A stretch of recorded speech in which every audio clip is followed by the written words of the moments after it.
Hello. Steve Leach, we all right? Good evening. How are we? Perfect. Now, to your surprise, I'm not a superstar stand-up comedian. However, I have worked for an estate agency, so I am used to chatting complete shite in front of people. Now, I've been listening to music recently. Have any of you heard of Bruno Mars, the singer?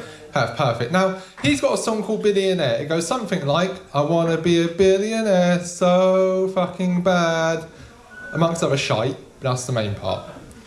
And for any of you who haven't heard that song, any of you who don't know who Bruno Mars is, I fucking smashed that, by the way. There's people outside thinking, fuck, I don't know Bruno Mars is on tonight, Steve Lynch. They're going to run in here and they're going to see me, and that's funny. Now, I've sort of gathered, from listening to Bruno Mars' song Billionaire, he's speaking his mind. He wants to become a billionaire. Good on him, fair play to the man, it's admirable. However, if I were to write a song about what's on my mind, about what I want, I'd get sectioned. There's a lot of dark shit up here. Now, I've got a Polish grandmother, so I call her Grandma Ski. Smart one there. I said to Grandma Ski, I'm going to Poland. She went, oh, where are you going? I said, I'm going to Warsaw and Krakow. She said, you're going to have a great time. I'm not going to do the accent. She's going to have a great time. And she told me what to do in Poland, what not to do, what to eat and what not to eat. But more importantly, she told me 4 Polish words, okay? She told me tak means yes, dziękuję means thank you, dzień dobry means like hello, good afternoon, and she told me the word kurwa meant beautiful, right? So, over the next few months I started learning these words, trying to remember the translations. And when I was in Poland, I said dziękuję a lot, I said dzień dobry a lot, I said tak a lot, and I saw a really good looking woman, right? And I can only see 2 guys in front of me, so I use you as an example, right? I looked her straight in the eye and I went, kurwa, right? Straight in the eye. And she hit me really, really hard. And I was like, why have you hit me? Like, what is wrong with you? And it turns out I called her a whore, right? Right to her face. But now I know my grandma has undiagnosed dementia. What a way to find out. I've been going to a lot of public toilets recently. It's not a fetish, I've just been in a lot of public places where I need to go to the toilet. And what I've noticed in these public toilets is that the condom machines have started to die out, right? They're no longer selling condoms. So what a normal person would do is if they're at a pub, a club or a bar, they find someone they like, find someone attractive, they go up to them, offer to buy them a drink, ask them what their name is, start that friendly conversation and see where it goes from there, right? I think I need to stand out. So what I would do, I would go to the condom machine, buy a condom, go up to the girl, just give it to her, just stare at her like I'm done that. Just literally stare at her in the eyes, not say anything. It's not worked, but God loves a trier, right? However, condom machines have started to die out, right? So they're now selling mints. So I thought, okay, new tactic here, think of something else to do. So I'd buy a mint, go up to a girl I like, I'll give her the mint, and look her in the eyes and say, your breath stinks, sweetheart. I'm not tried that one yet, but I'm hoping tonight's the night. Hoping it's a one-time thing as well. Now, I don't know if you guys can tell, but I'm a bit of a womanizer. Why is that funny? And I went on a one-night stand with a girl, right? It was the best 30 seconds of my life. And I woke up in her bed and I was like, shit, what is your name? I could not remember her name at all. I went for my phone, messages, nothing. And I didn't want to be rude. I didn't want to ask what her name is, because I was brought up correctly. So we started speaking, she woke up, started speaking. And I was like, please drop your name in the conversation somewhere. She didn't. And I thought, wicked. Right? Now, I could have called her the homeowner, but I think that's more of a second date thing in my opinion. And I was trying to think of a name, and she went to the toilet, and I thought, okay, I'll try and look around the room for a name. Maybe someone sent her a card or whatever it is. But on her bedside table, there were 3 letters. One addressed to David, one addressed to Rebecca, and one addressed to Ellie. Now, it was extremely clear from the night before that she was not a David. That I could remember, right? And so I had a 50-50 chance. Is she Ellie or is she Rebecca? And I was thinking, what is she? And whilst I was reading the letters, I noticed they were addressed from 5 years ago. And I thought, okay, either she's a hoarder or she's extremely weird. But it turns out she's neither, because she's actually a squatter. I thought, panic over. I've been learning Spanish recently, right? So, for example, I can say, comprar la cuenta, por favor, to pay the bill, please. Una mesa para uno, por favor, table for 1, please. That's literally about it.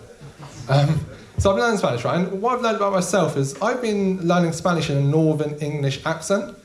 So, for example, the word for I need in Spanish is necesito, right? Necesito, simple. Right? I've been saying that, necesito, right? You know how Northerners say hello? I've been saying that wrong. And the word for quick in Spanish, or quick, fast, I'm sure you guys have heard, is rapido, right? Rapido, simple. I've been saying is rapido, right? A lot of emphasis on the pedo part, which doesn't help. And I don't know why, because I'm not Northern. You know, I've got a full-time job, so I don't understand. I don't understand. And since I've been learning Spanish, I've gained dyslexia. I'm not just saying this for a joke. I have. Like, before I started learning Spanish, I was very, very quick at reading, spelling, understanding English. It's my first language, so I should be. But every time an advert comes on, I can't fucking understand it. I don't know what it's saying.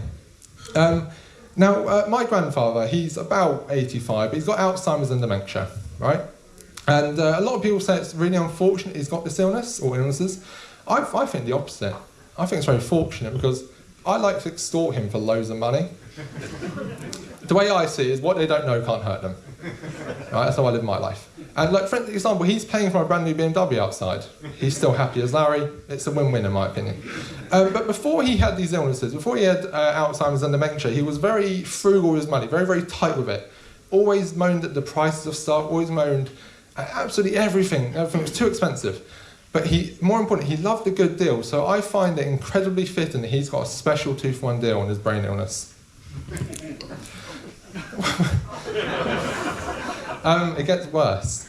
Have any of you heard of Colonel Gaddafi?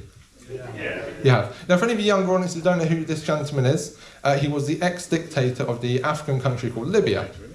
Right? Now, it depends who you ask, but he's got a bad reputation. I mean, a lot of people think he's a bit of a prick. I do, as well. Sometimes, depends what day of the week it is. But anyway, so I watched a documentary on him, right, and I found out he died at about age 68, 69 years old because he was fighting the rebels, right? And I'm thinking, why? Now, obviously, I understand why he was fighting. I'm not ignorant, but why the age are you fighting, right? I'm thinking 68, 69, it's too old to fight. He should have followed in my grandfather's footsteps when he was about 68, 69, and then sit down, watch Antiques Roadshow, piss himself, and moan that there were too many immigrants in your country. And he would have survived. So if you're going to take anything from my set, or at least the show, and you want to live a long life, moan that there are too many immigrants. And I think that's what I'm going to be doing. I do it now anyway. It's a win-win. So as our compere said, I have performed in America. And a lot of comedians said to me, if you want to break into the American comedy circuit, you've got to be very, very good at what you do. You have to have a lot of experience. You've got to have a lot of contacts in the comedy world. The comedy business, it's not what you know, it's who you blow. And that's what I've learned. And you should ultimately just not be a twat if you want to try and perform in a different continent, different country, right? And that makes sense. However, I like to break the rules. So I done it after 6 shows. I went to do a gig in America called 6 shows, and they had no fucking clue what I was saying. Right at all. I mean, they weren't laughing, so I put it down, they couldn't understand me. So I always put it down to that. And when I was in America, I watched an ice hockey game, right? I don't know if any of you have been to America or you've watched ice hockey in America, but it was the most American thing I've ever seen in my life, right? Now, no word of a lie, I'm not just saying this for the story, there were people literally drinking Coca-Cola out of buckets. You know the buckets you get at KFC? It's a massive bucket. They were literally drinking Coca-Cola out of that. To us Brits, that is fucking mental, right? That's absolutely mental. Plus, there was shooting practice as well. There was a school nearby, and you can make what you will with that information. I didn't say anything, you can do what you want with that information. But every time there's a foul in play in this game, music will start playing. It's always the shit artists like Katy Perry, Flo Rida, Justin Timberlake for 5 fucking seconds every 10 seconds, 5 seconds every 10 seconds, that makes sense, right? And it was so annoying, but I got over that eventually. And I sat down, and I heard on the speaker, you get a free gift if it's the first time at the stadium. I thought, jackpot, wicked, free gift. So I ran down to the kiosk, ran down to the sort of area to get my free gift. Now, I was the only adult lining up amongst children. So I said to myself, Anthony, don't get a boner. Luckily, it was just a semi, so I got away with one there. And got to the front, and the lady went, what's your name? I looked her in the eyes and went, Anthony. Simple, right? She looked a bit confused, because the Americans are very dense, aren't they, physically and mentally? So I went, Anthony. She said, can you spell it for me, please, sir? I was like, okay. Anthony. She went, oh, Anthony? I was like, get on with it, sweetheart. Come on, just write it. We got all day. And after America, I went to Brazil, because now I'm a fucking big deal, right? I went to Rio de Janeiro. I was there to do some work for my uncle Pablo. Everyone else is told to call him Uncle Dave. Look, another way I live my life is don't ask questions, don't get lies. So I just went along with it. It's just not worth the hassle. When I was in Brazil, I had to attend a local hospital. Thanks for the sympathy. And this hospital, I'm not being rude, they did help me, but it was a shithole, right? For example, as soon as I sat down, as soon as I was in the waiting room, a lady sat next to me, she started pissing herself. And it was like boom, boom, boom, boom on the floor. And it was really pungent, it was really strong, and it was really orange as well. No wonder she's in the hospital. Now, when you look like this, you're pale, you're blonde, ginger beard, blue eyes, Hitler's favourite. You're going to stick out. And I was under no illusion that was going to happen. I knew that was going to happen. And so in this hospital, there's a massive TV screen, about 70 to 80 inches. Right, it's absolutely massive. When it's your turn to see a doctor, your name pops up on the screen. Now, Brazilians usually have long names like Jorge, Oliveira, Santos, Maria, Jr. And that's just their first name. So they're used to seeing 8 or 9 names for one person. And then my name popped up, Anthony Jessup, so 2 names. And this true story, the whole room looked at me the same way you look at someone if they took a big shite on your bed. They were absolutely appalled I was there, absolutely appalled. Is anyone here from up north? Yeah. Where are you from? Liverpool. Sorry to hear that. You know what I find really, really funny? A northerner doing karaoke. I find it incredibly funny. Now, it's not because you can't understand them. It's not because I've had too much to drink. I actually quite like the northern accent based on how many accents there are knocking out there. I quite like it. But it's because, one, they're trying to figure out how there's light in the room, yet there's no candles, because they've just discovered fire. And secondly, they can't read. It's really hard to teach a knuckle-scraping Neanderthal. It's really difficult to do that. I think high street retailer CEOs and gang members have a lot in common. They both don't want their opposition, or younger members, ops, in their postcode. They get rid of them. So high street retailers will do their market research, metaphorically suffocate them, and put the prices down, they go out of business. Gang members will stab them, right? So if them two have a meeting together, they will be able to put 2 and 2 together, and I reckon it's a meeting and a tool that would solve a lot of issues in the world. Now, has anyone been to prison here? No? You're good? Okay. I've never been myself either. I've not been caught yet.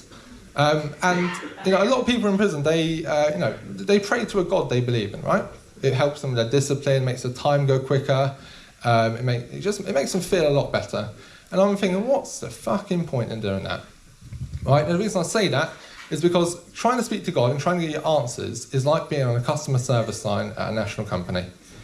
You're going to be on that line for fucking ages. It'll be like, God will be 5 minutes. You wait that 5 minutes, you're very excited to speak to him. God will now be 35 minutes. How has that gone up for half an hour? How annoyed do you guys get on customer service lines when you're trying to speak to a big company? No? Okay.